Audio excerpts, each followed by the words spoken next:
Good morning to day 13 on the AT. We are leaving Deep Gap Shelter, and we only have about 3.5 miles to walk today to Dix Creek Gap. Dix Creek's supposed to have some good trail magic today with chili dogs and chips and drinks and snacks, so looking forward to that. We have a semi-winter storm coming with rain, thunderstorms, maybe some snow, so we are looking to get off trail again because it's supposed to be about 19 degrees. So we're going to get walking today. We'll see what adventures we get into. Happy trails. Another interesting vegetation on these mountains in Georgia. Don't know what it is. It looks so waxy and pretty. It almost looks fake. Anyone knows what it is? Put it in the comments. Alright, continuing on day 13. It's about noonish, I think. We haven't done very many miles. We're taking it pretty slow and steady today because we're only doing about, oh gosh, I don't even remember what it was now, 2.5, 3 miles at the most. We had a 0.3 of a mile climb out of Deep Gap Shelter back to the trail this morning, and sorry, we're navigating some downhills, but whew, I'm trying to look in the camera to see what I look like. My hair is absolutely nasty, but that's okay.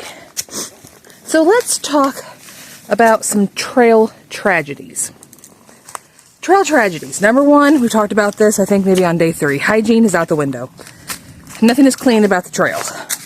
I was looking at our ridge runner we have, Jill. She's doing the Georgia section, and we've met her twice now. She stayed with us at the camp at Deep Gap Shelter last night, and very nice young lady. Said after she finishes up her 3 months here as a ridge runner, she's going out to Montana to work for some sort of nonprofit wildlife something for the summer. So very much an outdoor Jersey girl. But I was looking at her hands, and they were absolutely filthy. I mean, she had so much dirt under her nails. There's no way to be clean. And this is a person who's literally living on trail that knows the tricks and tips. And she's not clean either. So don't feel so bad. Tragedy number 2 would be Eldon's brand new sleeping bag that we just got at Neil Gap. That was outrageously expensive. Zipper has broken. It's got 2 very flimsy zippers. It's about a 1/4 zip side zipper on it and on a mummy bag. And I know it's very, very lightweight, but the hardware they use for the zipper is absolutely crap. We've looked at trying to fix it, but there's no way that I can figure out how to fix it on trail. I don't know if I can email Sea to Summit and let them know, but unfortunately we don't have proof of purchase because we didn't get a receipt at Neil Gap. So it may be something that gets fixed after we get off trail, get back home, and take it to a lovely lady named Sarah's mom that replaced me at the CRC. She has so much more, so maybe she can sew it up and fix that for us. Let's see. Tragedy number 3 would be Eldon's sleeping pad. Everything happens to Eldon, right? It deflates all the time. 1 second. I gotta switch hands.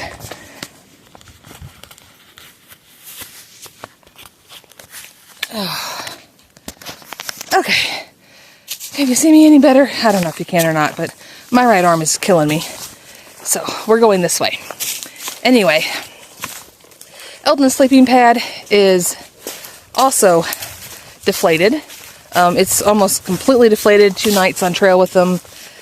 We're going to be staying in a hotel for a few nights so we can pop some water on that sucker and see where the leak is. We have duct tape. We even have a patch for it. It's just finding the leak, which is kind of hard to do in a dark tent. So that's tragedy number 2. Let's see. Oh, 3 actually.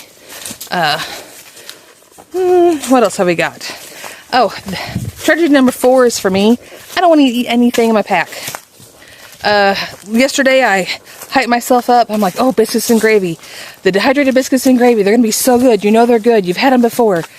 And so I ate it, almost 90% of it last night at camp. That's probably the first almost full meal that I've eaten in the woods. It's a lot of snacking, a lot of bars of this and jerky, and we did buy some cheese the other day when we were in Hiawassee. So I've had about 4 cheese sticks. That's something that I can easily get down is cheese. So when we take this break off trail for the weather that's coming in, we're going to do a resupply. And I told Eldon, I'm like, think of things that you want to eat. So, because right now I don't want to eat any of the meals that are in my pack. But I'll probably end up having biscuits and gravy again tonight, if we're hungry. Because we're supposed to be having trail magic by a gentleman that was on trail yesterday. He posted that he's going to be at Dix Creek Gap. And he had brunch this morning, and then he's having, one second, whew, big step down. He's having chili dogs and chips and all kinds of snacks for lunch and early dinner. Oh gosh, muddy. So much mud. So that's what we got going on. And really just trying to navigate trail, figuring out how far we can walk, how our legs feel. Yesterday I felt great until I went into hysterics coming off of the Kelly's Knob. I did not do a closing to yesterday, which would have been day 12. So I guess my blessing of day 12 was that I ate the biscuits and gravy and the cheese sticks. My challenge for day 12 would have been my hysterical outburst at the top of Kelly Knob when I couldn't figure out if I wanted to laugh or cry. I was pissed off and also elated that I made the top of it. So it's definitely a mental and emotional game out here, not just physical with your body. But yeah, I was just too tired, and we were talking at camp and trying to get everything figured out with this weather coming in, so I didn't end up doing a closing for day 12, but that would have been my blessing and my challenge. But we're on day 13, and those are really probably the only 4 trail tragedies that we have come up with. I guess 5 would be just the toll on our bodies. Trying to remember to stretch and drink water.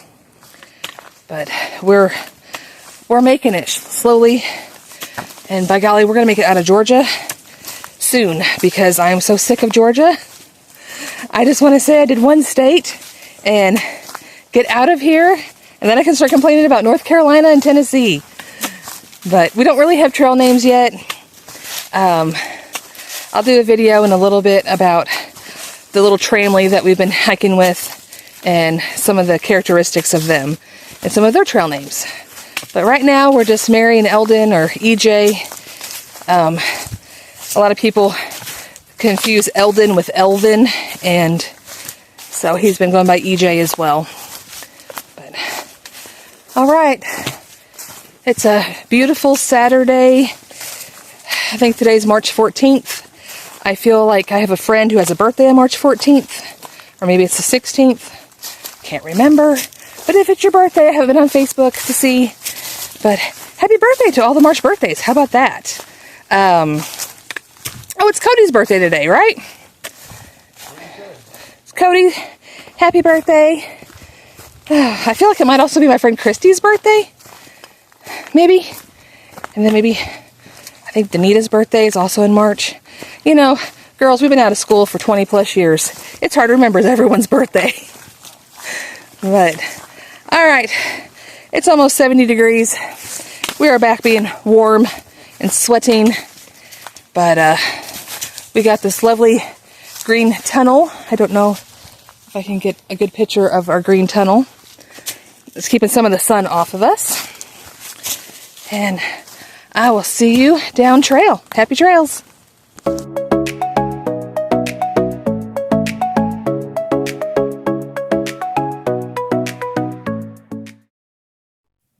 I don't know if you can tell the relevance of how big this tree is, but it is massively round.